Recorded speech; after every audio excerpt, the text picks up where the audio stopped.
Hoje nós vamos ministrar algo sobre maldição hereditária. Então eu gostaria que você abrisse a tua mente, ligasse o teu pensamento com Deus, para que o Espírito Santo de Deus falasse com você. Então, enquanto eu estiver falando aqui, o Espírito Santo, ele vai trazer coisas na tua memória. Você vai lembrar de situações que você viveu lá atrás, e você vai lembrar de situações que a tua família também viveu. Então, assim, fique atento com a palavra que Deus tem, amém? Para o teu coração. Feche os teus olhos por um momento. Eu quero convidar você a pedir ao Espírito Santo para falar com você. Amado Espírito Santo, Senhor, nós te convidamos, amigo Espírito Santo, seja conosco. Pai, enquanto nós estivermos ministrando, Senhor, enquanto eu estiver falando, porque o Senhor vai ministrar no profundo do coração de cada um aqui. Pai, traz a memória, Espírito Santo. Traga a memória de cada um aqui. O que precisa, Pai, de cura e o que precisa de libertação. É o que nós oramos em nome de Jesus. Amém? Você pode aplaudir o Senhor Jesus? Glória a Deus. Pode se assentar em nome de Jesus. Aleluia, glória a Deus. Então, o tema de hoje é sobre maldições hereditárias. Eu vivi na igreja desde criança. E na época, lá atrás, não se falava muito sobre maldição hereditária. Porque eu fui ensinada assim: você aceitou Jesus Cristo, as coisas velhas se passaram, e eis que tudo se fez novo na tua vida. Então você não precisa mais de cura e libertação. E com o passar dos anos, nós aprendemos e nós vimos que nós precisamos, todos os dias, é o que Paulo diz em Romanos 12, que a nossa mente precisa ser renovada. Então, se a minha mente precisa ser renovada, eu preciso dar abertura para que o Espírito Santo traga renovação para a nossa mente. Amém? Mas antes de nós entrarmos dentro da área sobre maldição hereditária, eu quero compartilhar com você um pouco sobre o poder do sangue. Amados, nós vivemos dentro da palavra do Senhor. E a palavra dele, quando você olha para a Bíblia, tudo é geracional. Eu estava ministrando hoje à tarde, eu estava falando um pouquinho sobre isso. Tudo é geracional. Tudo. Tudo que você vai fazer é geracional. Só um pouquinho.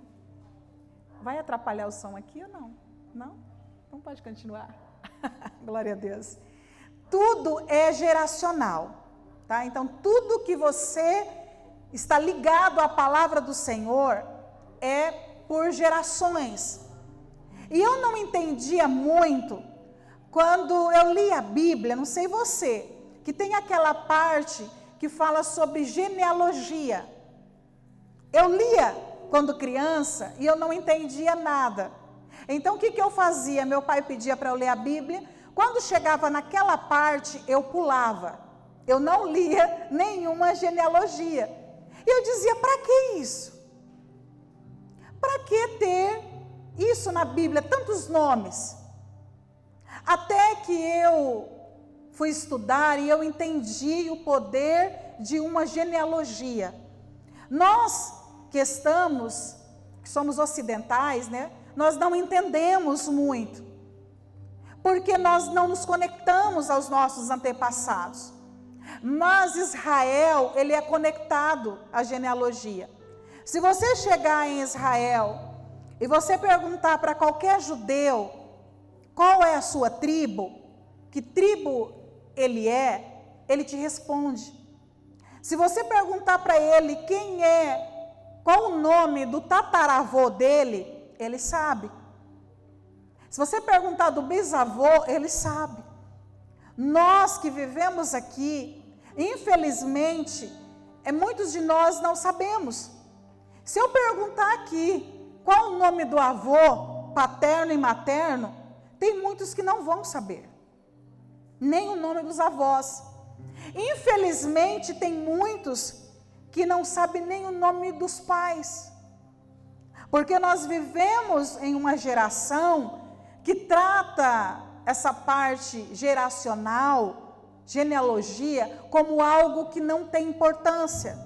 E eu quero mostrar para você hoje que isso tem muito importância.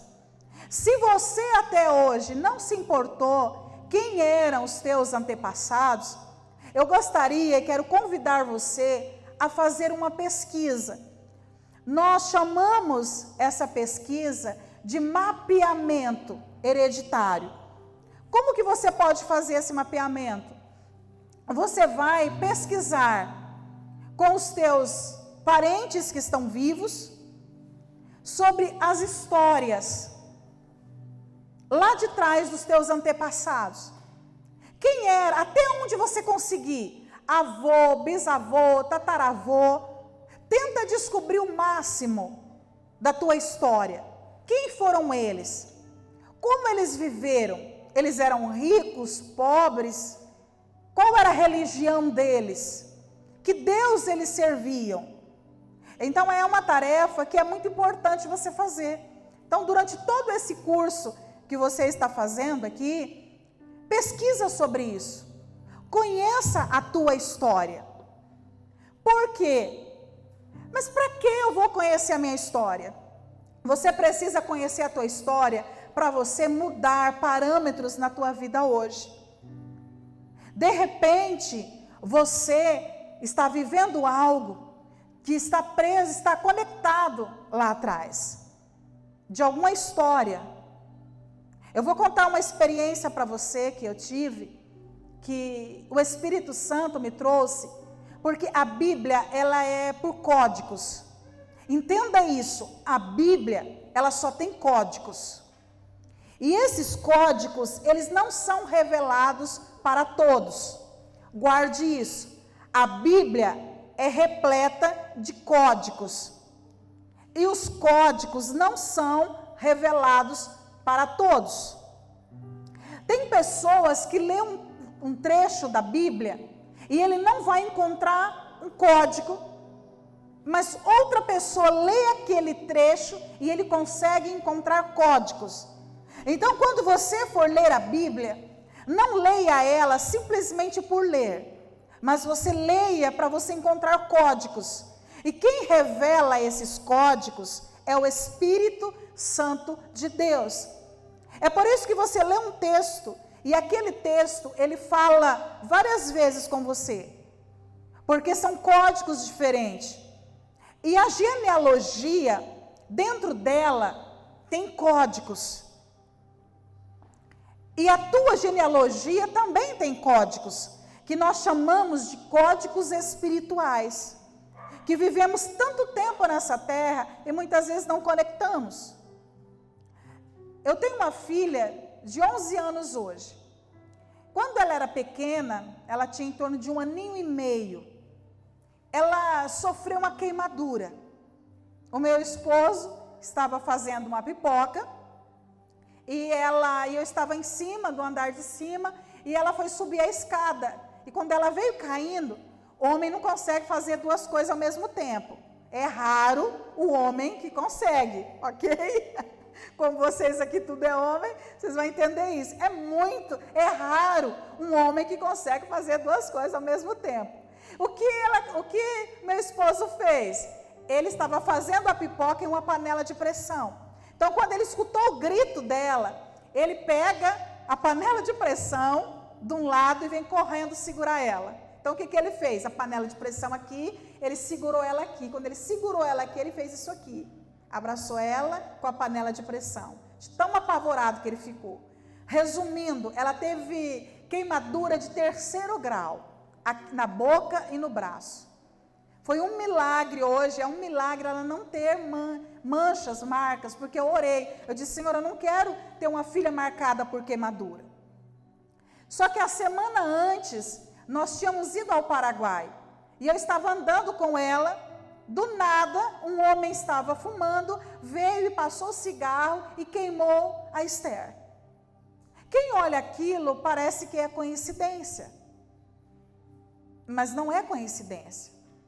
E eu fui orar ao Senhor, eu disse, Pai, tem algo estranho.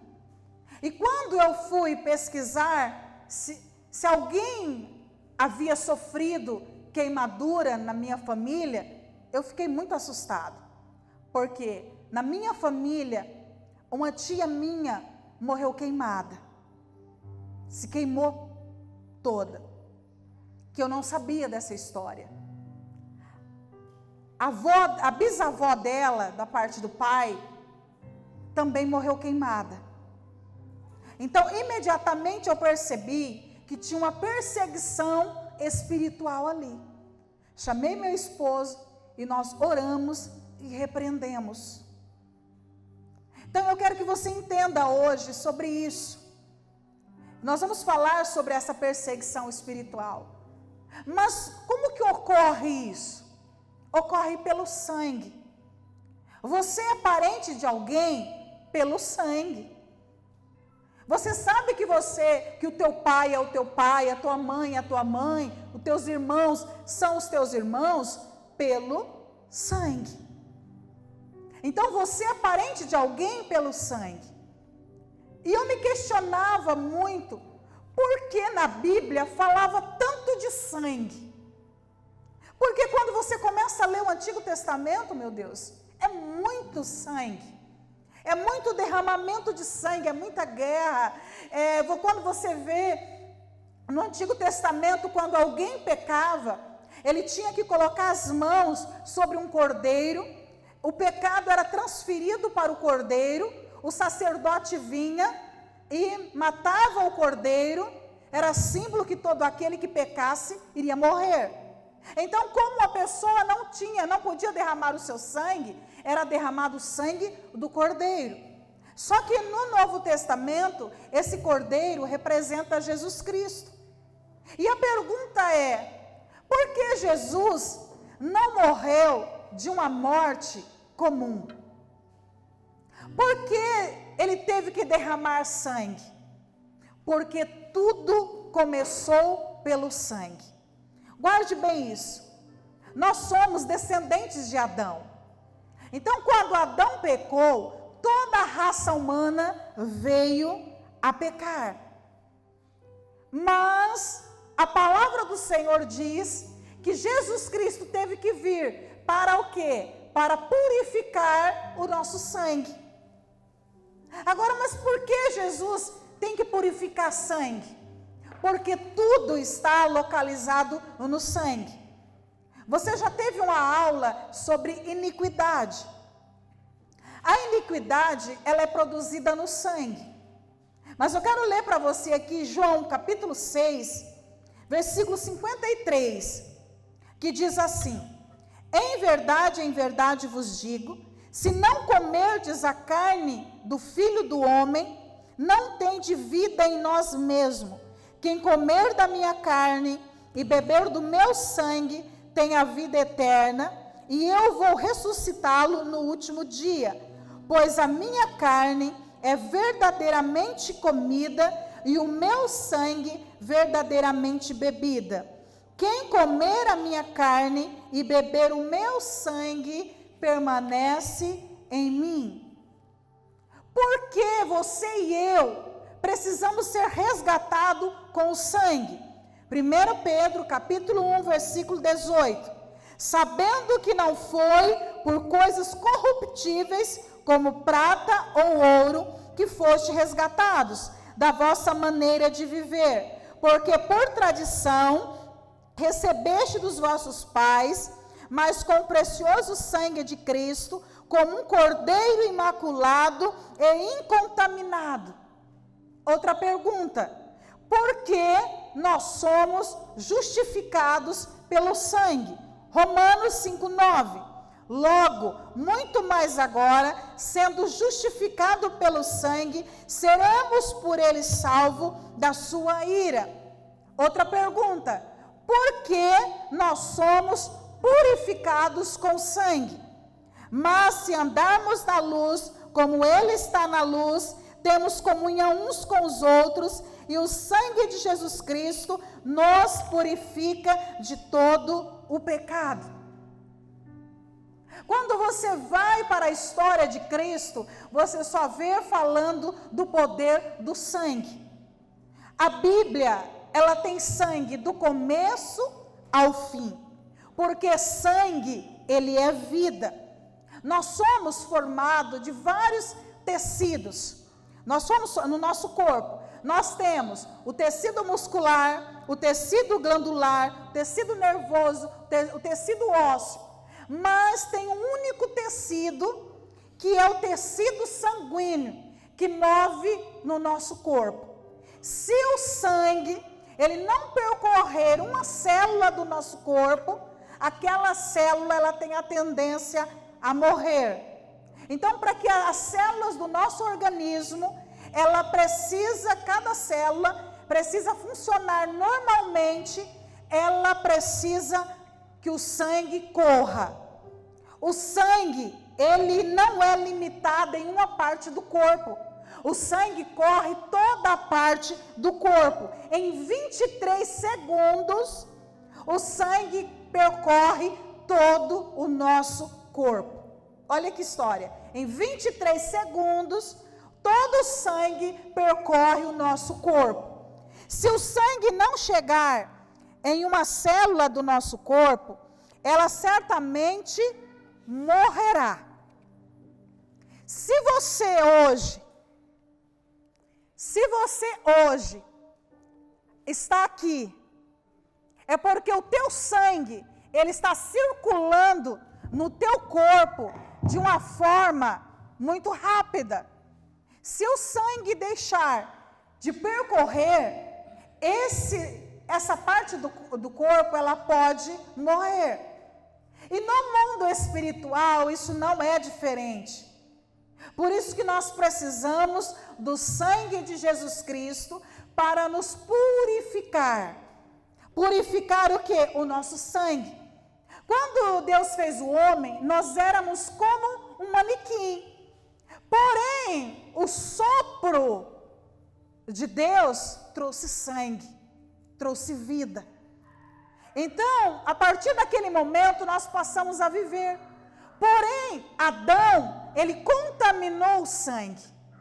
Então, quando Adão pecou, entrou na contaminação de Adão, o que você já aprendeu sobre a iniquidade.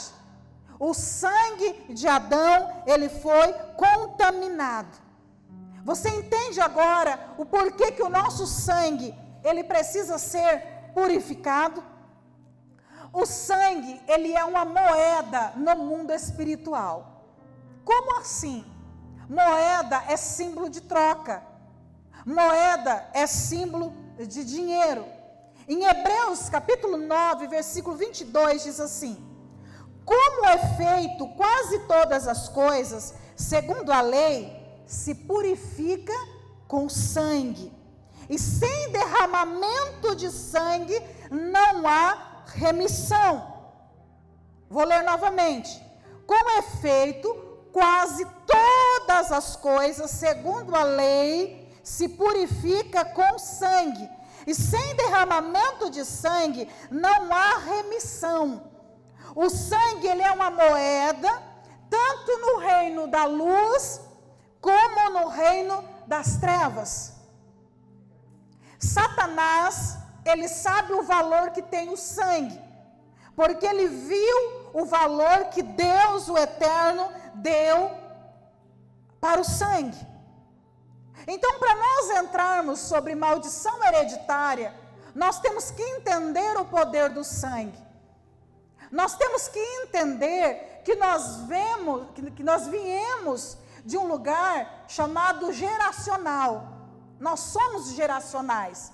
Então, quando Deus olha para você, Deus não olha para você como um ser único. Ele olha primeiro para você como um ser geracional. Toda a história na Bíblia, quando Deus chamou alguém, Deus não chamou simplesmente aquela pessoa, mas Deus chamou olhando a geração daquela pessoa. Por exemplo, quando Deus chamou Abraão, Deus chamou Abraão olhando a geração de Abraão. Só que Satanás, quando ele olha para nós, ele também não nos vê só como seres individuais. Ele sabe que nós temos e nós somos o poder geracional. Só para você ter uma ideia, a tua avó materna, ela tem um peso muito grande na tua história. Como assim esse peso maior? Imagine comigo, a tua mãe, quando a tua mãe estava no ventre da tua avó, olha, observa, quando a tua mãe estava no ventre da tua avó, ela estava sendo gerada. Naquele momento em que ela estava sendo gerada, uma parte sua já estava dentro da tua avó materna. Que parte é essa? O óvulo da mãe. Porque a mulher já é gerado nela o óvulo. O espermatozoide não, ele é depois, mas o óvulo já está ali. Então você estava tão ligado com a tua avó materna, num nível tão profundo, que de repente você está descobrindo isso hoje. O nível de ligação que você tinha com a tua avó materna. Então você já esteve dentro da tua avó materna, pela parte do óvulo da tua mãe. Porque quando a tua mãe estava lá, sendo gerada, você, que era uma parte do óvulo materno, estava lá. Então, o nosso adversário, quando ele olha para você, ele olha para mim, ele sabe. Olha aqui algo profundo. Hoje a ciência, ela tem estudado isso. Coisas que nós aprendemos na Bíblia há muitos anos atrás, a ciência agora está em busca disso. O nome que a ciência dá é chamado de epigenética. Tem um estudo que está desenvolvendo sobre maldições hereditárias. Eles só trocam o nome, que é chamado epigenética. Eles alegam o seguinte, que se esse óvulo que estava no útero materno da avó, aquela avó sofreu um trauma profundo, ela consegue impactar aquele óvulo. Então aquele óvulo, ele vai ficar guardado, que era no caso da tua mãe, ele fica guardado dentro dela, durante muitos anos. Ela é uma criança, ela é uma adolescente, até ela gerar você. Então aquele óvulo, ele está recebendo impactos, que nós damos o nome de impacto emocional, que também damos o nome de carga genética. Ele vai recebendo carga genética. A pergunta é, quantas cargas genéticas você e eu recebemos? Cargas negativas, traumas que nós recebemos. Então, o nosso adversário, ele sabe disso. Então, se ele não quer atacar só você, ele sabe que se ele atacar você hoje, ele não está só te atacando. Ele vai atacar uma geração inteira. Ele vai atacar os teus filhos. Através de um ataque que ele faz com você, ele consegue atacar os teus filhos, os teus bisnetos, os teus tataranetos. Ataques que os nossos pais receberam com essa carga genética, que nós hoje sofremos. Então você está aqui hoje para anular tudo isso no nome de Jesus, amém? Então é aqui que entra a maldição hereditária. Até aqui vocês compreenderam? Então é aqui que entra, que nós vamos falar agora, sobre maldição. Tá, tudo isso é pelo sangue. Mas o que é maldição? Maldição é o mal em ação. Bênção é a bênção em ação. E o que é a palavra hereditário? É aquilo que nós herdamos. Então, maldição hereditária significa que é o mal em ação que nós herdamos. Não é o mal que está guardado, é o mal em ação que nós herdamos. A pergunta é: qual é o mal em ação que você herdou? De lá de trás. Tem algo aí na tua história? Tem algo que está se repetindo na tua história?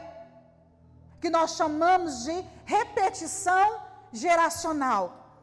Aquilo vai se repetindo de pai para filho, para neto, bisneto, tataraneto. Isso é o mal em ação. Então a maldição hereditária, ela é um mal que ela está em ação, é um mal que está em movimento o tempo todo.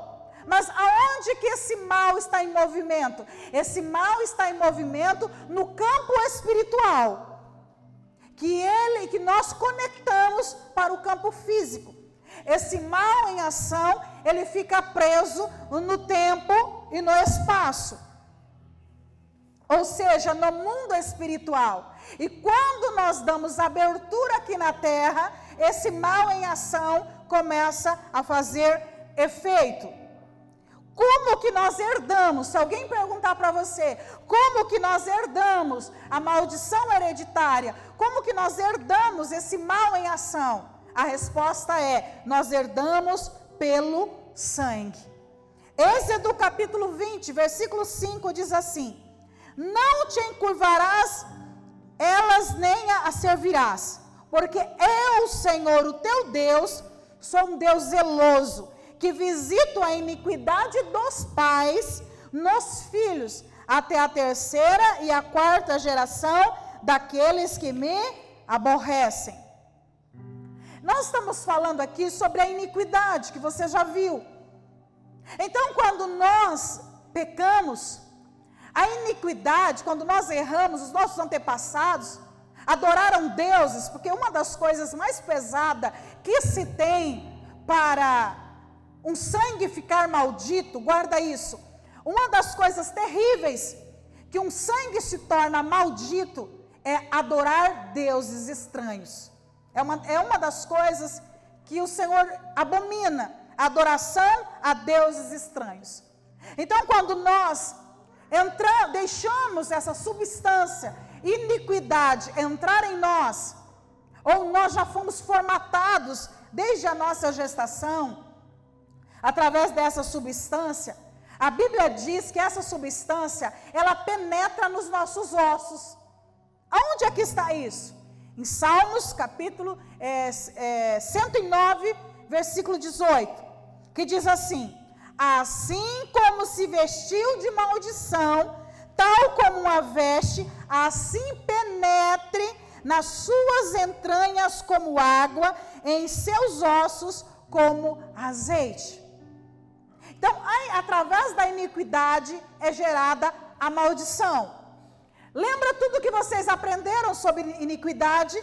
Retratando aqui, a iniquidade é uma substância em que ela entra no nosso organismo, literalmente no período da nossa concepção, que nós herdamos dos nossos pais. Imagine comigo, agora para você entender sobre a maldição. Traz na tua mente agora a imaginação de uma árvore. Eu falei muito sobre isso em um dos meus livros, As Raízes das Prisões da Alma. Imagina uma árvore, imaginou? Imagine agora que você está olhando essa árvore e você consegue visualizar as raízes dessa árvore. Consegue visualizar? Imagina aí na tua mente uma árvore e que você consegue visualizar a raiz. Imagina agora que essa árvore, ela tem 3 raízes principais. Tem muitas outras raízes, mas tem 3 raízes principais. Essa raiz dessa árvore No processo de cura e libertação, nós damos o nome de iniquidade. Foi uma estratégia que Deus me deu para explicar sobre maldição. Essa raiz, ela é iniquidade. Uma árvore, ela só subsiste, ela só permanece de pé pela raiz. Então, quando você planta uma árvore, você pegou a sementinha, tudo na semente está ali, tudo da árvore está dentro da semente. Então, aquela semente vai para a terra. Aquela semente, ela é quebrada, morta, e começa a surgir as raízes. Então, o que firma uma árvore é a raiz. A raiz de iniquidade, ela tem 3 pontos principais, que é perversão, depravação e injustiça. Guarda aí, decora isso aí, tá? Perversidade, depravação e injustiça. É as 3 principais raízes. Essas 3 raízes da iniquidade, ela vai governar o tronco, que você já aprendeu sobre iniquidade, que já teve a aula. Esse tronco, nós damos o nome de transgressão. Está imaginando essa árvore aí? Nós damos o nome do tronco dessa árvore de transgressão. Essa árvore, ela tem folhas, ela tem galhos. Nós damos o nome desses galhos de pecado. Esses galhos, eles produzem frutos. Esses frutos, nós damos o nome de maldição. Conseguiu visualizar? Isso é um processo de cura e libertação. Deus me deu essa estratégia para a gente mostrar algo muito simples. Agora, imagine comigo que essa árvore, ela está localizada no fundo da sua casa. Imagina que é um pé de manga, a minha fruta preferida é manga. Está lá um pé de manga no fundo da tua casa. Aí um dia você acorda e você descobre que aquele pé de manga, a manga é horrível, ela é azeda. E você esperou tanto tempo para aquele pé de manga dar frutos, e no dia que você vai saborear aquele pé de manga agora, o fruto é amargo, é azedo. Aí você fica irritado, e você diz o seguinte, chama a tua família e diz, vem cá, eu descobri que esse pé de manga, os frutos é azedo, é amargo. Então vem aqui, vamos arrancar todas as mangas. Aí você decide arrancar todas as mangas. E você investiu tempo com a tua família, tirou todas as mangas. Aí você olha para o pé de manga e diz assim, nunca mais eu vou ter manga.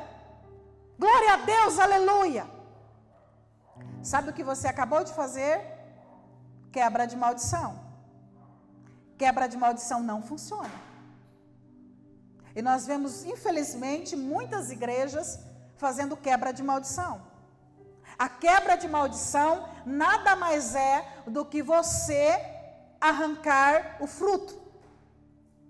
Aí você vem à igreja e você ora, Pai, em nome de Jesus, eu quebro agora toda maldição, eu quebro, eu arranco. Você está arrancando os frutos. Na próxima estação, um tempinho você vai ficar tranquilo, sem nada. Não vai ter mais a manga para você lá experimentar essa manga amarga. Na próxima tempo, ela vai nascer de novo. E ela vai produzir de novo. Aqui está o segredo, porque muita gente está na igreja, ele ora, ele jejuma, ele busca, e a maldição continua lá. É de tempos em tempos. Aí você fica irado de novo. Fala o seguinte, então eu vou cortar agora todos os galhos, eu vou deixar essa árvore pelada. Aí você chama a família de novo, pega o facão, vai lá e corta todos os galhos. E olha e diz para ela, nunca mais ela vai dar manga. Passou-se um tempo, você ficou livre. Aí de repente você percebe que as folhinhas começou a brotar de novo. E lá está o fruto produzindo de novo. Quando você cortou os galhos e as folhas, você acabou de fazer a confissão de pecado. A confissão de pecado, ela é muito importante, mas ela não é única. Vai voltar de novo. Aí, quando voltou na próxima estação, você viu as folhas brotarem, você fica irado, mas eu já orei, eu já busquei, eu já pedi sobre isso e voltou de novo. Aí agora você fica nervoso. Aí você vai lá, pega o facão ou o material que você vai cortar, a ferramenta, e vai lá e corta o tronco. Aí você olha e diz assim, nunca mais vou nascer. Passou-se um tempo de novo, lá vem o tronco brotando de novo. Porque tem um segredo. Eu aprendi com meu pai. Meu pai fazia enxerto de plantas e árvores. Então, o tronco da árvore, ela tem um segredo. Para você cortar uma árvore, para nunca mais ela nascer, você tem que cortar no ponto certo. E o processo de libertação é a mesma coisa. Lembra que eu disse sobre códigos e chaves que nós precisamos? Tem que cortar no ponto certo. Aí você descobre que quem governa aquela árvore é a raiz. Então, você só descobriu depois. Mas se você pegasse e fosse lá e cortasse no ponto certo, ou arrancasse aquela raiz, é o que João diz, o machado já está posto na raiz. Então, quando você coloca o machado na raiz, o nome dessa raiz chama-se iniquidade. Aqui está a pergunta, o porquê muitos homens de Deus caem. Com certeza você já viu grandes homens de Deus, conhecidos, que de repente você descobre. Esses dias mesmo, eu fiquei sabendo de uma triste notícia, que um grande homem de Deus, ele caiu em adultério, destruiu toda a igreja, a família foi destruída. Mas a pergunta é, ele não se converteu? Sim. Ele não se arrependeu? Sim. Mas, antes dele se converter, ele era um adúltero, um prostituto. Mas quando ele veio para a conversão, ele não arrancou a raiz que você aprendeu de iniquidade. Sabe o que ele fez? Ele arrancou os frutos, que é os frutos de maldição, cortou os galhos, que são os pecados, cortou a transgressão e deixou o tronco. Esse tronco, ele pode passar 20 anos, 30 anos, que ele produz. Aqui está a resposta, porque muitas pessoas caem. E eu quero fazer um alerta para você hoje. Não se preocupe só com os frutos, mas se preocupe com a raiz da iniquidade. E essa raiz, ela tem 3: perversidade, depravação e injustiça. Essas 3 raízes, ela vai produzir, ela vai gerar os frutos. Se essa raiz não for arrancada, você vai continuar tendo os frutos na sua vida. Essa raiz é ela que sustenta os frutos. Salmo 51, versículo 5 diz assim: eis que em iniquidade eu fui formado, e em pecado me concebeu a minha mãe. Como essa iniquidade entra? Lá atrás. No dia que o teu pai e a tua mãe decidiu virar os olhinhos. Pum, lá veio você. Quando você conectou-se ao óvulo da sua mãe, você foi um vencedor. Você conectou-se ao óvulo, lá formou você. Tem essa carga genética do pai, a carga genética da mãe. Lembrando que nós não só herdamos dos nossos pais a cor dos olhos, a cor do cabelo, a estatura, a cor da pele, mas nós herdamos dos nossos antepassados, nós herdamos a herança espiritual. E a pergunta hoje é: qual herança espiritual você herdou dos teus antepassados? Maligna. E a de bênção também. Para eu estar hoje dando essa palestra para você aqui, Eu herdei isso. Eu herdei isso do meu pai. Eu vim de uma bênção geracional que o meu pai ministrou na minha vida. Mas hoje eu quero que você anule essa herança maldita e resgate a herança bendita. Esse é o segredo.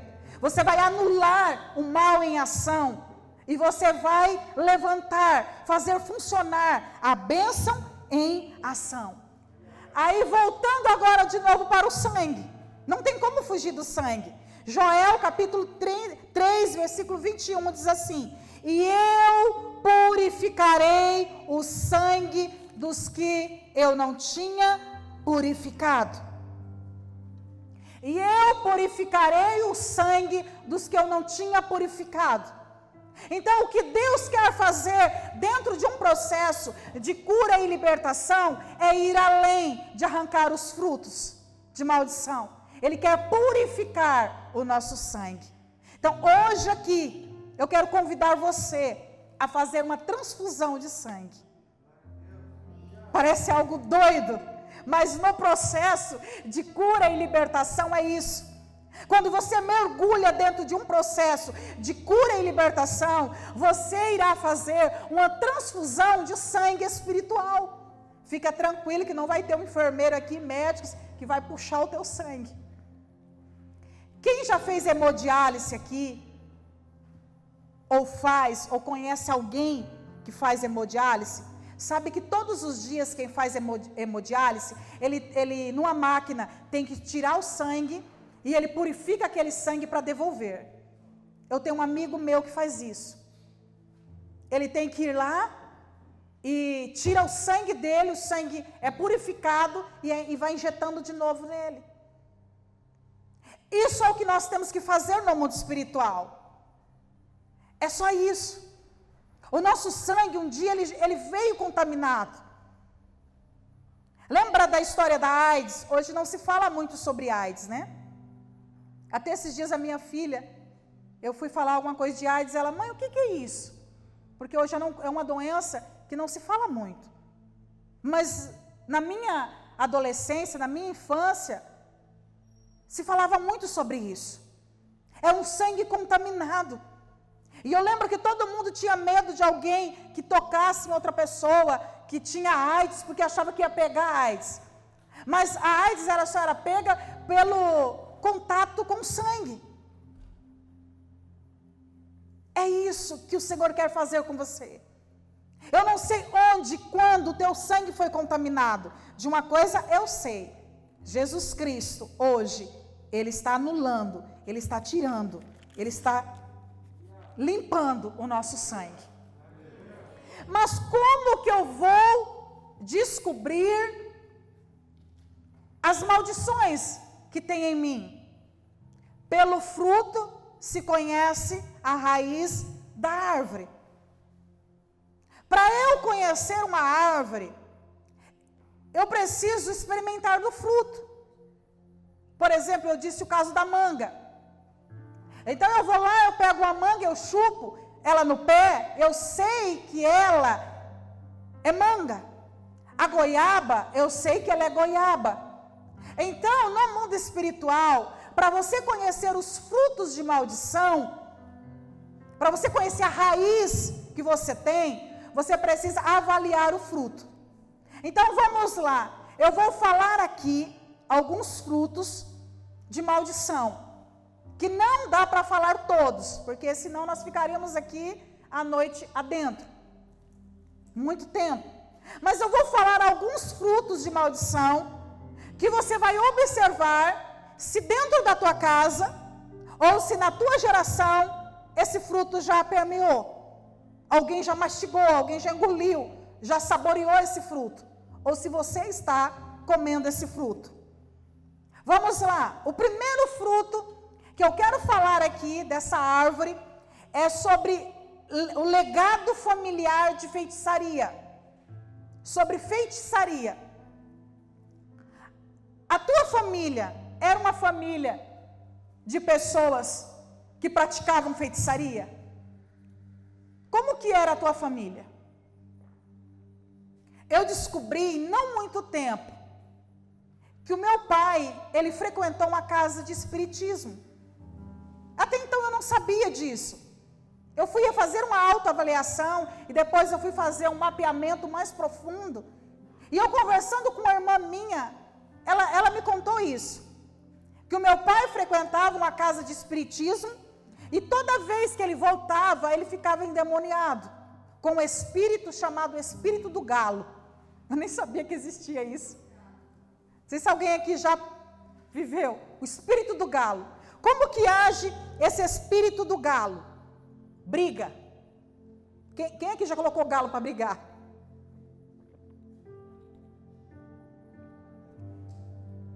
Então eu detectei algo na minha família, que era uma confusão, uma briga entre irmãos. Você tem noção? Eu tenho 12 irmãos, nós somos em 12. O meu irmão mais velho tem mais de 70 anos, eu sou a mais nova de casa.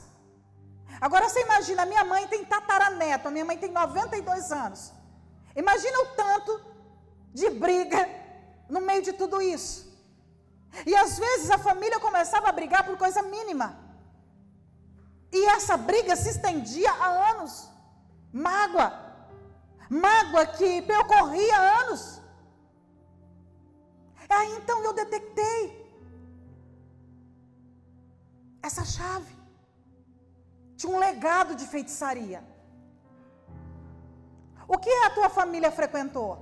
Glória a Deus, se os teus pais, avós, conheceu a palavra. Mas você pode descobrir também, como meu esposo descobriu, que ele não sabia, que a bisavó dele era crente. Quando ele foi fazer o mapeamento, ele descobriu que a bisavó dele servia a Jesus e já orava pela conversão da família. Então, é interessante que você buscar isso na tua história. Que legado espiritual a tua família deixou para você? Da onde que eles vieram? Eles vieram da onde? O histórico espiritual. Tem pessoas que estão dentro da igreja e eles vêm com visão espírita para dentro da igreja. E eles acham que é Deus que está revelando. E não é. É porque ele tinha o terceiro olho aberto. Ele tinha porque o lado espírita também traz revelações. Isso é um perigo. Porque tem pessoas que vêm para a igreja com dons espíritas. E eles ficam usando os dons espíritas dentro da igreja. Já vi muita gente assim. Já cuidei de muita gente assim. Com dons espíritas dentro da igreja. Porque tinha um legado de feitiçaria. Então descubra se a tua família experimentou esse fruto. Outro fruto é a enfermidade que se repete na família.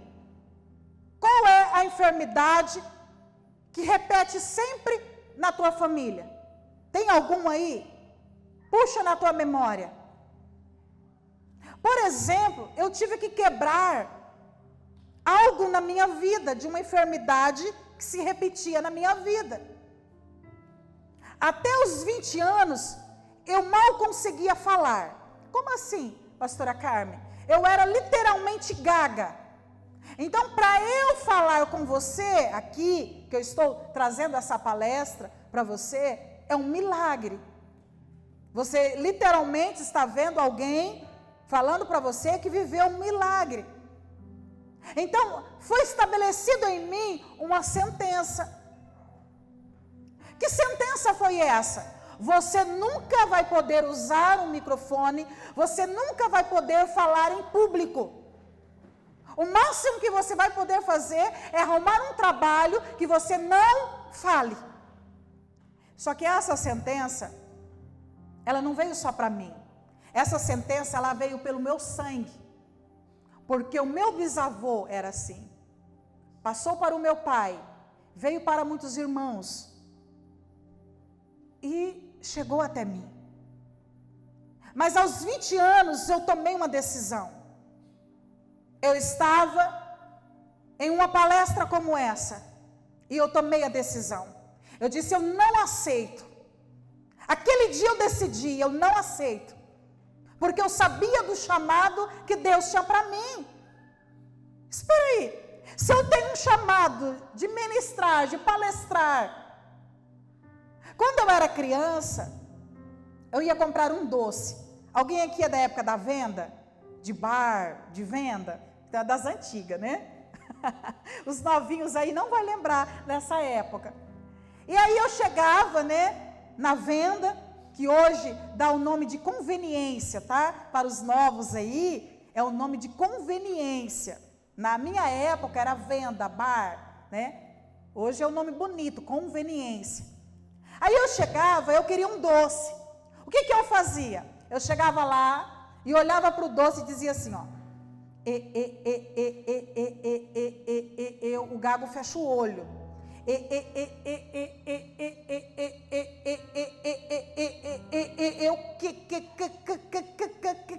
Com certeza você está ficando agoniado já de ouvir isso, né? Aí o dono dizia para mim, é esse?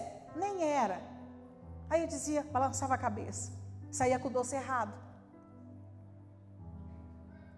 Agora você imagina, eu poderia estar aqui hoje ministrando para você? Não. O meu sangue estava contaminado. O meu sangue foi contaminado lá atrás. Com certeza alguém pecou lá atrás e trouxe essa carga genética para o meu sangue. Mas eu decidi quebrar isso. E eu quero convidar você a quebrar, não no sentido de quebrar, mas arrancar essa raiz. De repente você não é isso, mas pode ser outra coisa. O câncer, por exemplo, ele pode ser hereditário. Como saber de uma doença hereditária? É quando você vai ao médico e ele pergunta para você: tem alguém na tua família? Se você diz tem, é hereditário, está no sangue.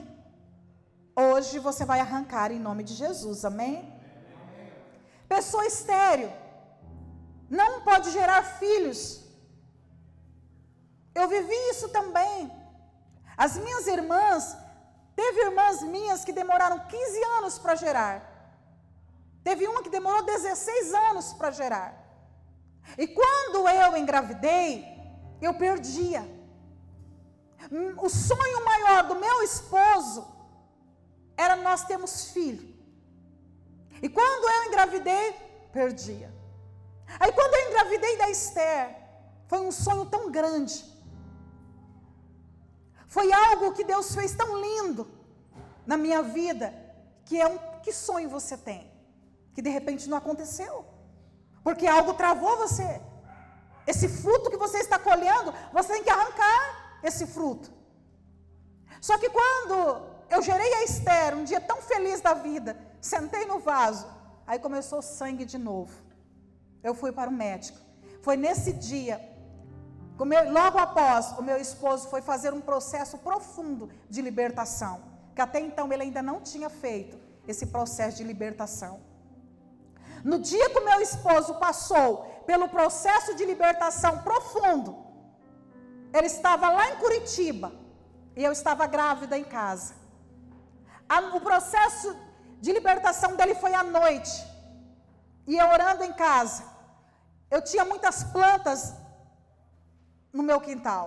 Quando eu abri pela manhã a porta, todas as plantas estavam secas. A guerra foi terrível. A guerra foi terrível. Aí o Senhor me deu um sonho. Eu estou falando aqui e o Espírito Santo está ministrando com alguém aí. Eu tive um sonho que toda relação sexual que eu e meu esposo tínhamos, tinha uma cobra enorme debaixo da nossa cama, que engolia o sêmen do meu esposo. E ali eu entendi que era semente. A palavra sêmen significa semente, dizendo que não iria prosperar. Agora você acha normal? O meu esposo tem 2 irmãos. Nós somos em 3 cunhadas. As 3 cunhadas tiveram abortos. Uma cunhada minha teve aborto da criança estar com 6 meses. de fazer o velório da criança. Outra teve mais aborto. E eu tive aborto. Você acha coincidência? 3 irmãos, os 3 irmãos, os filhos morrerem. Aí nós entramos nesse processo e nós descobrimos o código, a chave que estava ali. A minha mãe, quando ela me gerou, a minha mãe tinha 11 filhos. Você acha que uma mulher que tem 11 filhos, vai chegar mais um, ela vai ficar feliz? Só se ela for doida, né? Ficar feliz, teve mais um, naquela época. Então ela tomou todo tipo de remédio que ela pôde. Então eu já venho de um espírito de rejeição. O meu esposo teve um pai prostituto ao extremo. No nível de prostituição fora do normal. E esse nível de prostituição, ele desencadeou vícios. Um cunhado meu entrou para o nível de prostituição. O outro cunhado entrou para o nível de drogas. E meu esposo para o nível de jogo. Inclusive, se você conversar com meu esposo sobre qualquer tipo de jogo, ele vai saber. Porque ele investia muito em jogo. Quando não tinha dinheiro, ele vendia até a camisa dele. Por causa de jogo.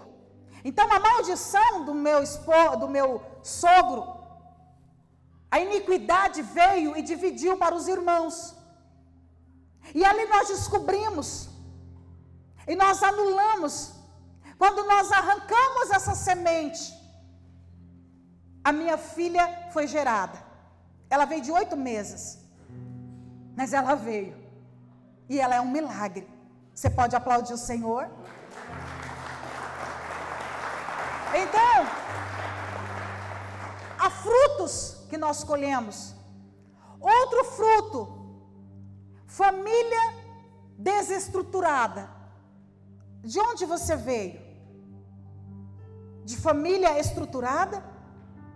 Ou você veio de uma família totalmente desestruturada? Isso é uma maldição. É o mal em ação em uma família. Eu estava conversando com uma pessoa essa semana. Ela disse para mim assim: os meus avós são separados, os meus pais são separados, todos os meus irmãos são separados e eu sou separada. O divórcio estava no sangue daquela família. E ela dizendo para mim: eu quero anular isso da minha vida, porque eu quero casar de novo, eu quero ter uma família. Há uma maldição, é o mal em ação. Inversão de papéis.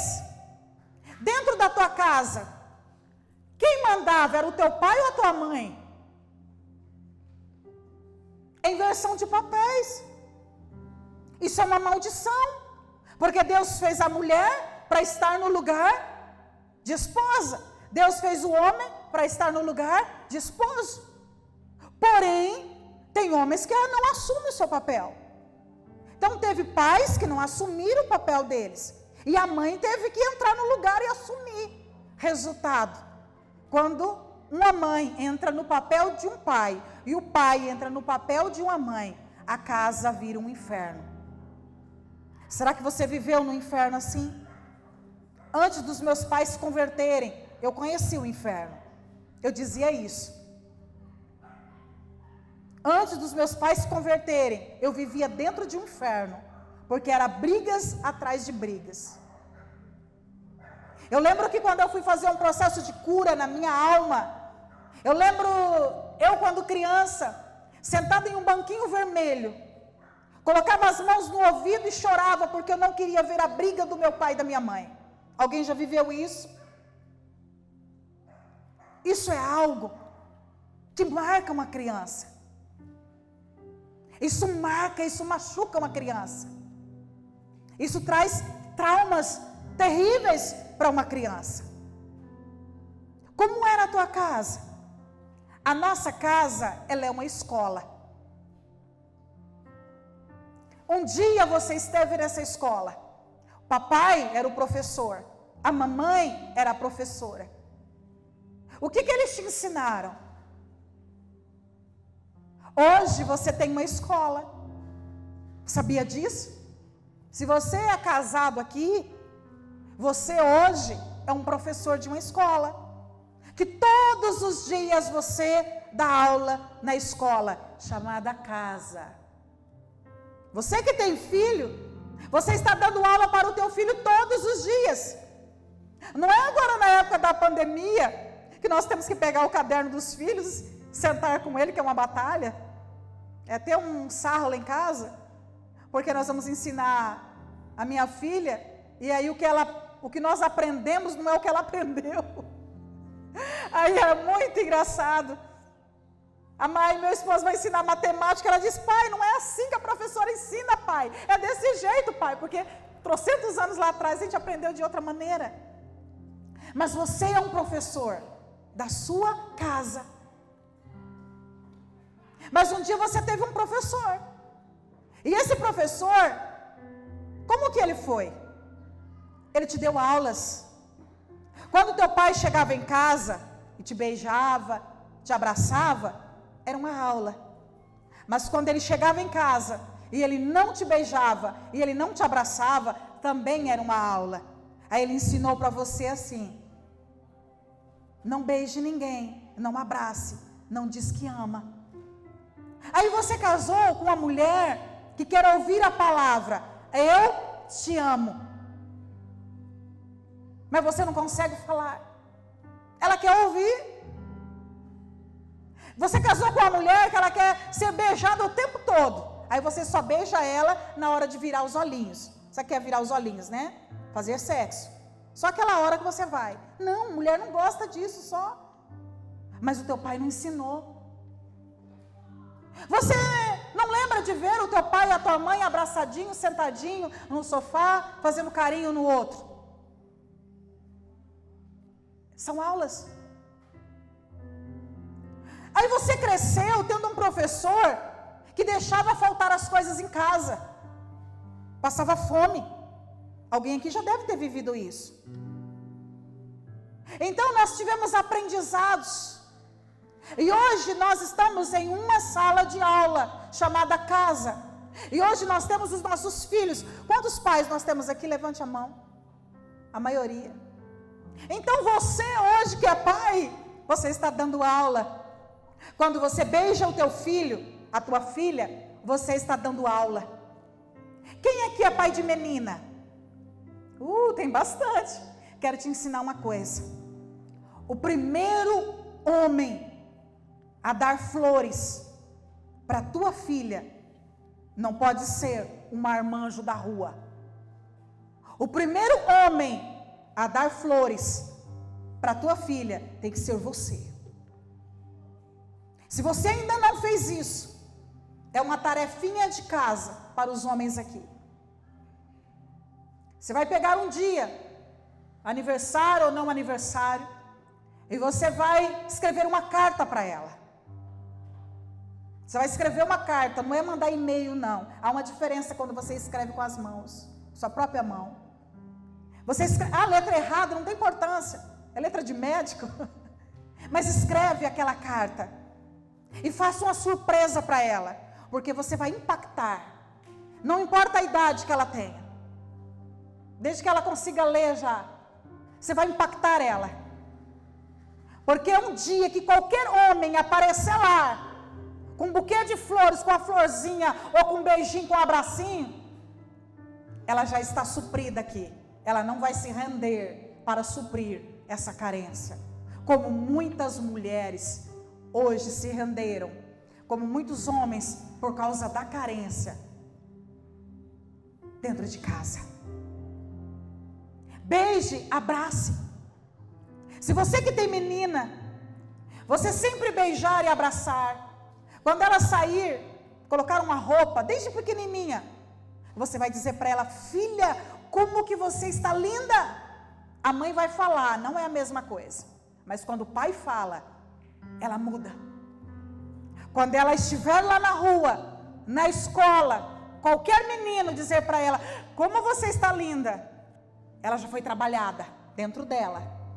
Não é qualquer elogio que ela vai se render. Porque o primeiro elogio, o primeiro carinho, ela já está suprida dentro de casa. E você, como pai de menino, como já foi passado aqui, identidade para eles. Você é um professor hoje na tua escola. E hoje você tem o poder de anular as aulas que não tem mais fundamento. Eu disse agora há pouco que a maneira como meu esposo, lá em casa é assim, meu esposo ensina matemática e eu ensino português. A maneira como meu esposo aprendeu a matemática lá atrás, que eu aprendi o português, não é a mesma que a minha filha está ensinando hoje. Muitas coisas mudaram. Então nós temos o poder de mudar. Se você lá atrás colheu um fruto que não era para colher, eu quero que você hoje mude, dentro da tua casa. Eu estava atendendo um homem, e ele disse para mim assim: a minha maior dificuldade é abraçar os meus filhos. Eu não consigo abraçar. Eu disse, por quê? Ele disse assim, quando eu vou abraçar, é como se fosse um peso. Parece que os meus braços têm ferro para eu abraçar, eu não consigo. E chorando ele me disse assim, porque eu nunca é forte essa palavra, eu nunca recebi um abraço do meu pai. Eu nunca recebi. Tem alguém aqui que passou por isso? Você? Então vocês entendem, você que levantou a mão aí, vocês entendem o que é nunca receber um abraço de um pai. E dizer assim, filho, eu te amo. Isso, gente, marca. Isso mexe conosco. E chorando ele disse, eu nunca recebi, eu não consigo. Aí eu disse para ele, agora nós vamos fazer um treinamento. Você vai começar a abraçar os teus filhos. E ele foi como a escola. Na escola se aprende. Primeiro, na nossa época, hoje não, já mudou, né? A, B, C, devagarinho. Então, no carinho é assim também. Tem um pastor que eu conheci, que a história dele mexeu muito comigo, que eu quero compartilhar com você.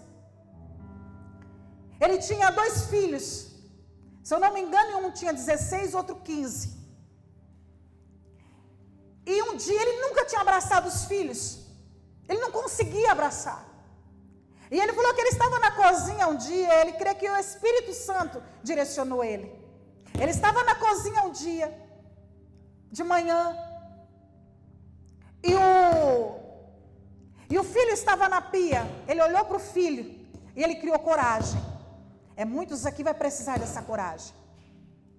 Ele criou coragem e disse assim, filho, ficou de pé e disse, filho, eu te amo. Ele não conseguia dizer eu te amo. O filho ficou assustado, olhou para ele e disse, ué pai, o que está acontecendo? Ele disse, filho, eu te amo. E ele abraçou o filho. E os dois começaram a chorar. E ele apertou aquele filho. E ali foi uma sessão de cura. Ele disse, filho, me perdoe, porque o papai não foi de te abraçar. O filho cresceu, ele não abraçando. Pastor, homem de Deus. Uma semana depois, ele foi fazer um batismo em um rio. Depois do batismo, os adolescentes entraram no rio para brincar. O filho entrou e não mais voltou. E ele dizendo para mim assim, Carmen, se eu não tivesse feito uma semana antes aquilo com meu filho, hoje eu não seria mais pastor. Mas eu consegui fazer. E ele diz, eu tenho meu outro filho, e agora eu posso mudar a minha história. E essa história, eu quero que você mude a tua história hoje. O Espírito Santo me trouxe aqui, porque você precisa mudar o teu comportamento. Não importa o que você recebeu, mas importa o que você vai fazer com aquilo que você recebeu. Não importa a maldição que você recebeu. Não importa o mal em ação que você recebeu. Mas o que importa é que você vai tomar uma posição, como eu tomei, como esse pastor tomou, de mudar a história. Amém? Muitos de nós vivemos situações financeiras terríveis. Miséria mesmo.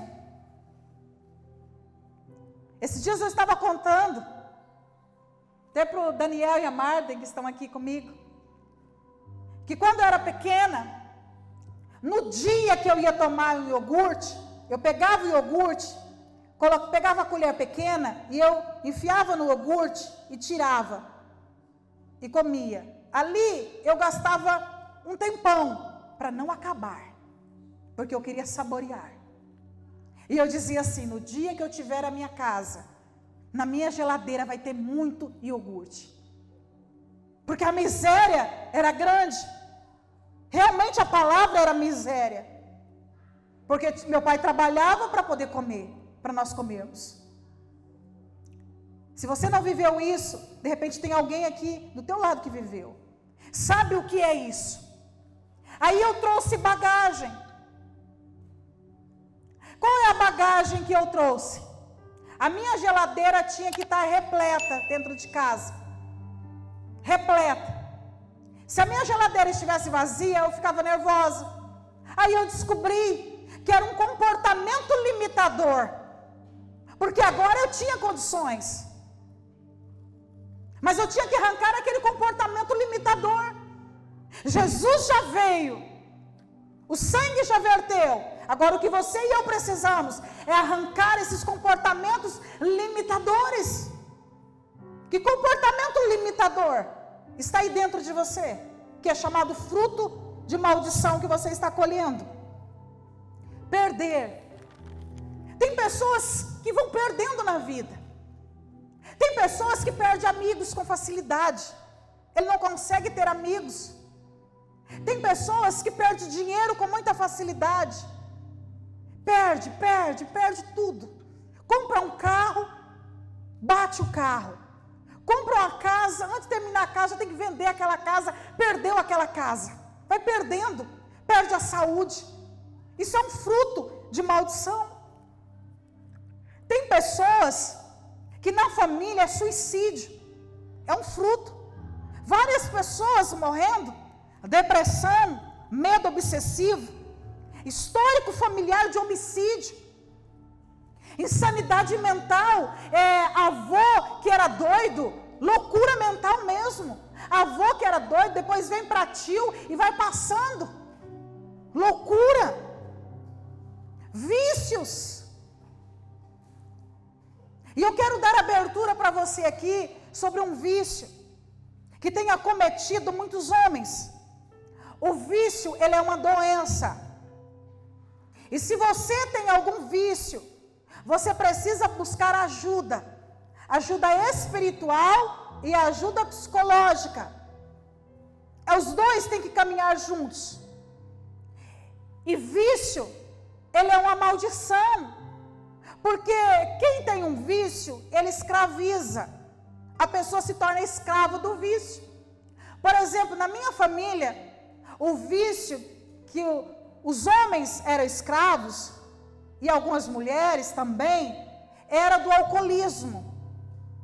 Eu dizia o seguinte: quando eu casar, eu orava: Senhor, eu não quero casar com um homem que nem nunca, de preferência que nunca bebeu, porque eu ficava na minha mente assim: vai que ele desconverte e volta a beber, porque eu vivi com o alcoolismo dentro de casa, e eu sei o transtorno que um alcoólatra traz dores para a família terríveis. Mas além do alcoolismo, tem os vícios de jogos, e tem uns vícios que tem pego pessoas dentro das igrejas. Pornografia. Eu quero trazer essa abertura para você aqui. A pornografia, ela é um mal em ação na vida de um homem, na vida de uma mulher, porque não é só os homens, as mulheres também. Se você é viciado em pornografia, eu oriento você a buscar ajuda. Está aqui o pastor, procure alguém na área da saúde mental e a parte espiritual. Você precisa de ajuda. Não dá para viver, para sair sozinho de um vício da pornografia. Por quê? No cérebro, o nosso cérebro produz substâncias que geram alegria. Então, exemplo, se você já usou aqui cocaína, você vai entender do que eu estou falando. Quando uma pessoa usa cocaína, o cérebro produz uma substância que traz alegria, bem-estar naquele momento. E vai gerando vício. E a mesma substância que é liberada na cocaína, no cérebro, é a mesma substância que é liberada para a pornografia. Então a pessoa não consegue sair sozinha. Você precisa buscar ajuda. Nós vamos estar orando hoje, mas você vai procurar alguém. Não tenha vergonha. Busque ajuda. Abra o coração para a pessoa certa e diz o seguinte: olha, eu tenho esse vício, eu preciso de ajuda. Por quê? Porque vai chegar um momento que, se você é casado, a tua esposa não vai conseguir satisfazer você sexualmente mais. Não consegue. Porque o que está na pornografia, ela não vai conseguir trazer ali. E aí gera uma insatisfação na área sexual do casal. E o solteiro, que ele está viciado em pornografia, quando ele entra para o casamento, o sexo se torna para ele sem prazer. Quantos homens que nós atendemos, que ele termina de ter o ato sexual com a esposa, depois que a esposa dorme, ele vai para a pornografia, porque ele não conseguiu se satisfazer. É um vício. E isso tem que ser anulado em nome de Jesus. Amém? Eu não sei se foi falado sobre filhos bastardos, mas filhos bastardos é aquele filho que ele não é gerado no casamento. É a bênção do casal. É um filho que foi gerado fora do casamento. E todo filho que é gerado fora do casamento, ele recebe um mal em ação na vida dele.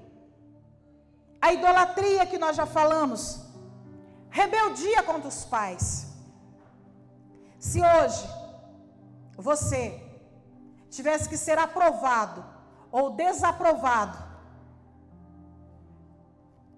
pelos teus pais e por Deus, no nível de honrar os pais, que nota você teria aqui? Quem não honra pai e mãe, ele recebe uma maldição. E muitos aqui precisam voltar a essa prática, honrar pai e mãe. Tem pessoas que dizem para mim assim: o meu pai, ele é um bêbado. Teve uma pessoa que disse para mim: eu não vou honrar meu pai. Eu não vou honrar porque o meu pai, ele é viciado em drogas. Ele vai para a boca de fumo, ele fica lá uma semana, e depois ele chega em casa. Eu não vou honrar um homem desse. Eu disse para ela o seguinte: você não vai honrar o teu pai pelos vícios que ele tem.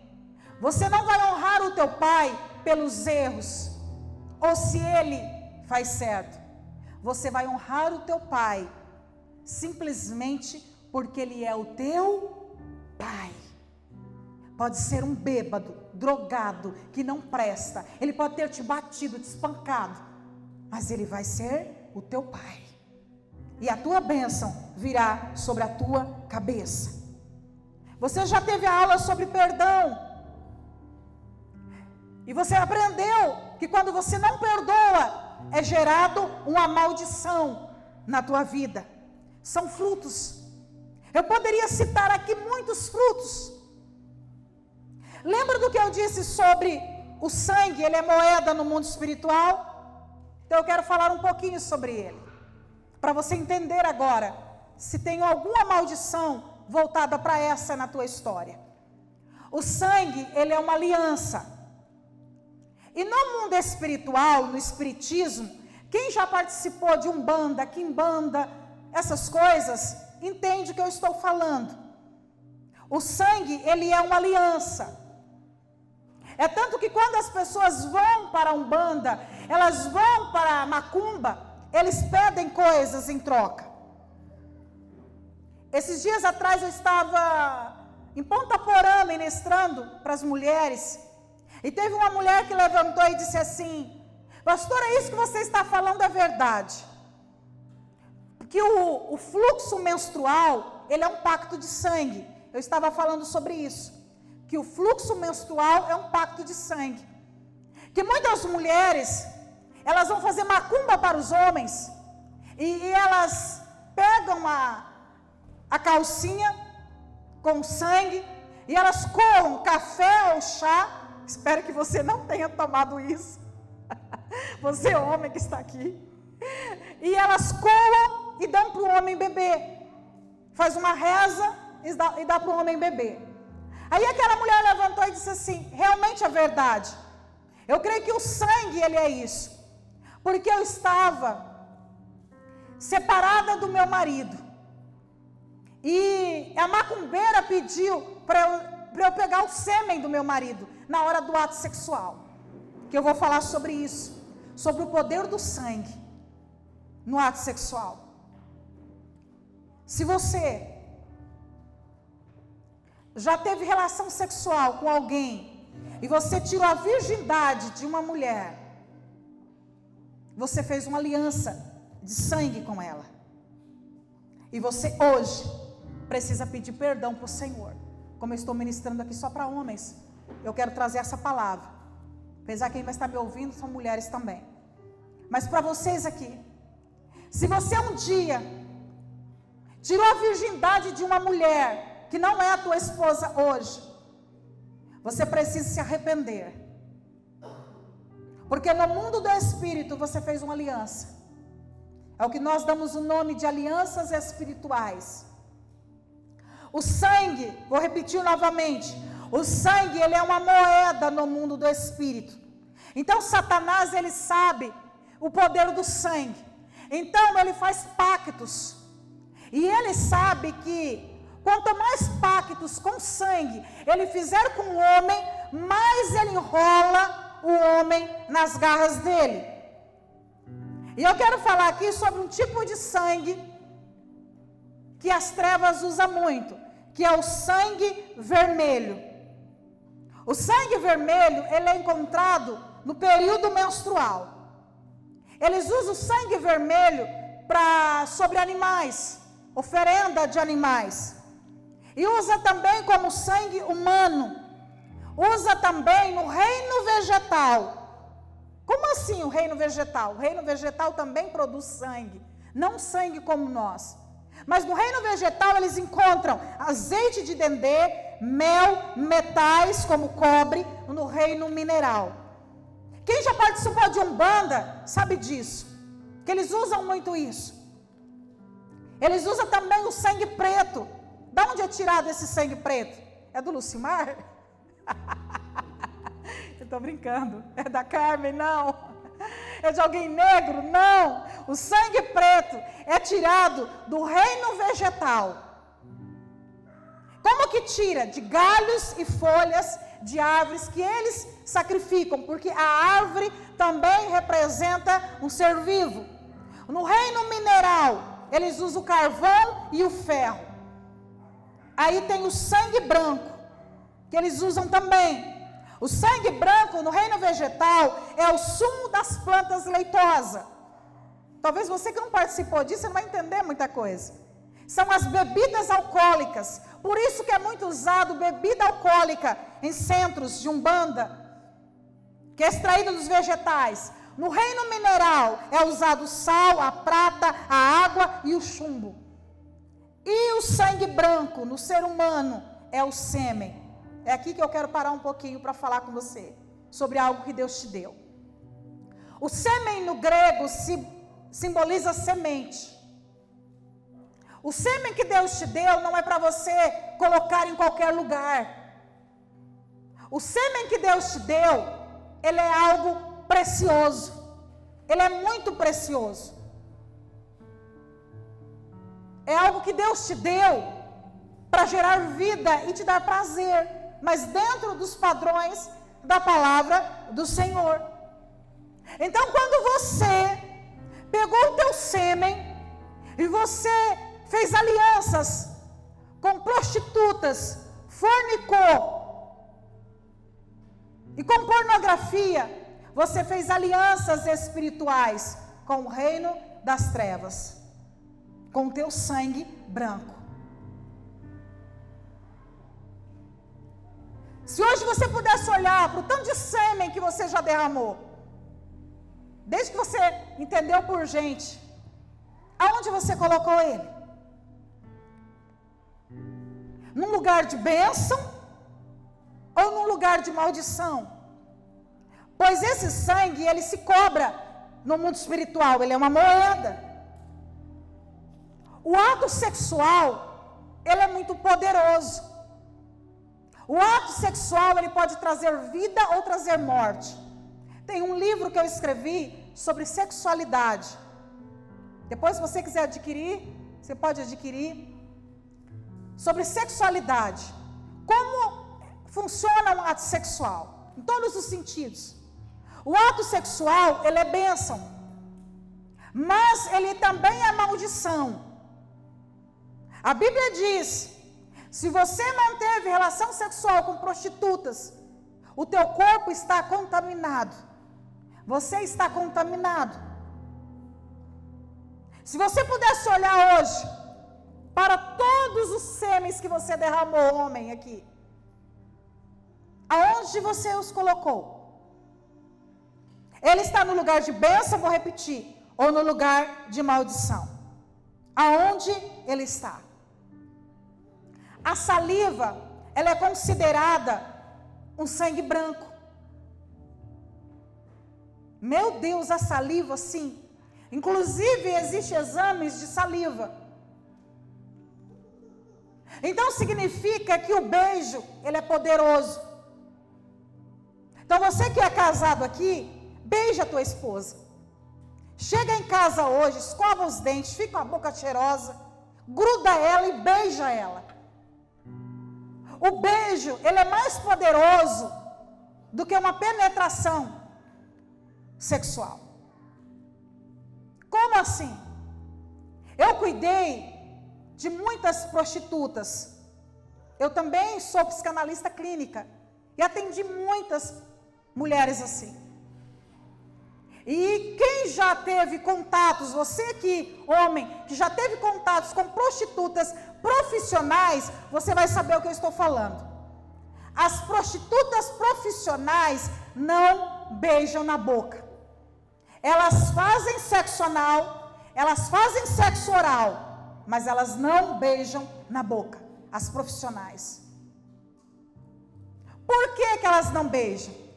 Porque elas dizem o seguinte: eu não quero me envolver emocionalmente com o cliente. Então, o beijo, ele traz o poder de se envolver emocionalmente com alguém. É por isso que antes de ser solteiro, beijava. Casou, o beijo diminui. É isso que o diabo quer. Então, hoje você casado, vai resgatar o beijo na tua casa. Você vai beijar até a boca doer. E lembrando que você fazer isso com a mulher, ela vai gostar. Mas lembrando, boquinha cheirosa. Agora você que é solteiro, para de ficar beijando qualquer boca por aí. Você vai estar misturando a tua saliva com outra pessoa para quê? Se não é a pessoa certa para você. Porque a saliva, ela tem esse poder também. E eu quero falar algo poderoso aqui, se você não sabia. O suor. O suor também é poder. Tem macumbeiros que eles pagam pessoas para estar perto da outra, para pegar o suor. Gente, isso é diabólico. Isso é maligno. Mas aonde é que eu entrego o meu suor? Quando você pega o teu dinheiro e traz a oferta na igreja, você está trazendo suor teu. Quando você compra um presente para alguém, você está entregando o teu suor.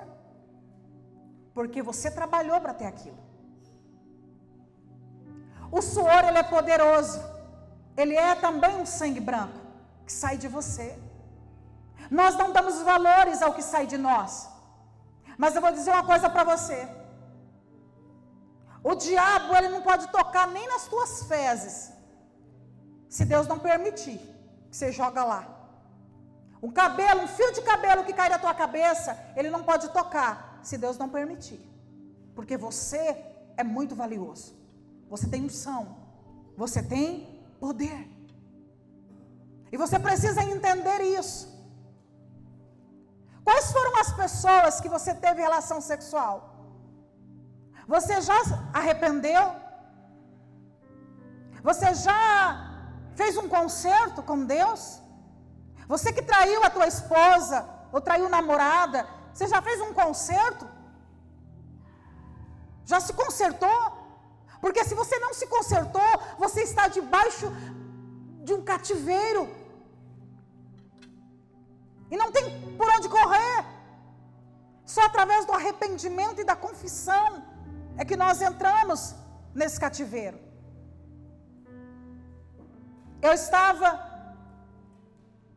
Hoje mesmo eu contei esse testemunho.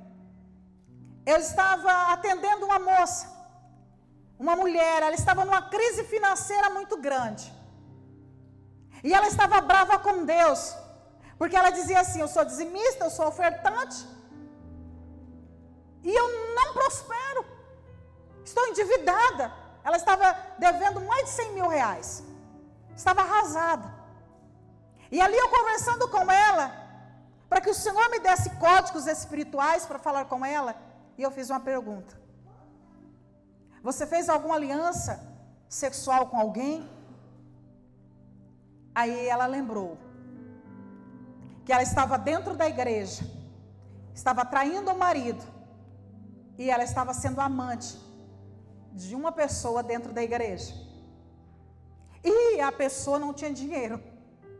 O homem era pé duro, não tinha dinheiro. O que ela fez? Todas as vezes que ia ao motel, ela pagava o motel. O que ela estava fazendo? Pegando o dinheiro, deixa eu dar um sorriso, pegando o suor dela, moeda espiritual, e conectando com prostituição. Sabe qual foi o resultado? Miséria. Eu disse para ela assim: você não vai só se arrepender, você vai trazer uma oferta no altar de sacrifício ao Senhor. Porque você não pegou o teu dinheiro e não levou para o motel, você pode levar para Deus também, porque o dinheiro é moeda. Então você vai somar. Quantas vezes você foi ao motel? Se eu pedir essa pergunta para alguém aqui, tem gente que já perdeu a noção. Então o que você vai fazer? Ela falou: eu não lembro. Eu disse: então o que você vai fazer? Você vai somar mais ou menos um tempo, e você vai pegar uma oferta, e você vai trazer no altar, em um dia de culto. Eu disse para ela: ninguém precisa saber, um dia normal, você vai vir até o altar, e você vai trazer a oferta. E na hora que você trazer essa oferta, você vai dizer: Senhor, eu estou trazendo essa oferta me arrependendo. Eu já confessei, já arranquei a raiz de iniquidade, mas eu estou agora fazendo um ato profético, que toda moeda que eu coloquei no motel, eu estou anulando agora. E ela fez isso. Sabe o que aconteceu? Uma semana depois, ela tinha uma conta, algo para receber muito alto, no juiz. O juiz assinou a causa dela. E o dinheiro que ela recebeu, ela não precisa trabalhar mais. Algo estava retido no mundo espiritual. O que é que está retido no mundo espiritual? Eu quero que você reveja agora as alianças sexuais que você fez. Quero que você faça um concerto hoje. E dentro dessas alianças sexuais, não vai dar tempo de nós falarmos tudo, tem a questão do aborto, que é uma aliança de sangue. Aí você diz, pastora, como que eu vou fazer um aborto? Só mulher que faz. Homem também faz aborto. Se uma menina que você engravidou, você compartilhou, você pagou, você incentivou, você também fez aborto.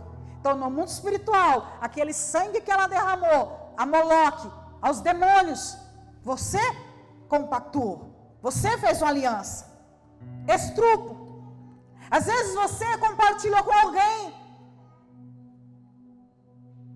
com algum amigo, juntou alguns amigos e abusou sexualmente de alguém, teve derramamento de sangue, você tem que se arrepender. Incesto, sexo da mesma família, você tem que se arrepender. Homossexualismo, lesbianismo, pedofilia, são tudo voltado para a questão de ato sexual. Tudo isso nós damos o nome de transmissão espiritual em um ato sexual, que gera maldição. Há maldições que estão sobre a nossa cabeça e dentro do nosso sangue. É por isso que nós estamos levando um estilo de vida. Mas eu quero lançar um convite para você agora, a tomar uma posição comigo, amém? Lembrando que o sangue de Jesus Cristo, ele nos leva para uma nova aliança. O sangue de Jesus Cristo, ele nos justifica, nos santifica, faz nós reconciliarmos com ele, traz paz. Mateus 26, 28, para encerrarmos.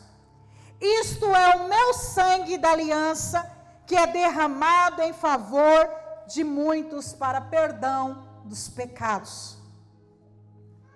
O sangue de Jesus Cristo foi derramado na cruz do Calvário, para que toda maldição hereditária fosse anulada, para que não só os frutos fossem arrancados, mas toda a raiz de iniquidade fosse arrancada.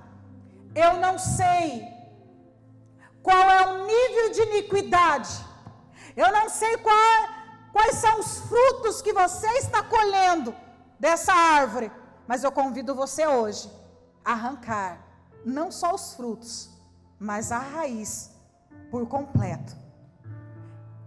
Pastora Carmen, o que é que eu vou fazer depois? Você vai plantar, depois desse seminário, você vai plantar, você vai estabelecer a árvore da equidade.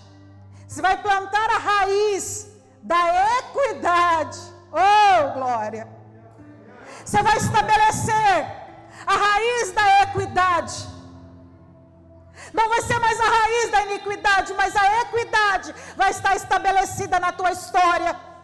E essa raiz da equidade agora, através dessa raiz, o tronco, que tronco é esse? É o tronco do arrependimento. As folhas é a confissão. E que frutos você vai colher? Frutos de bênção. O bem em ação vai ser estabelecido na tua história, na tua vida, na tua geração, na tua descendência, em nome de Jesus. Amém? Fique de pé.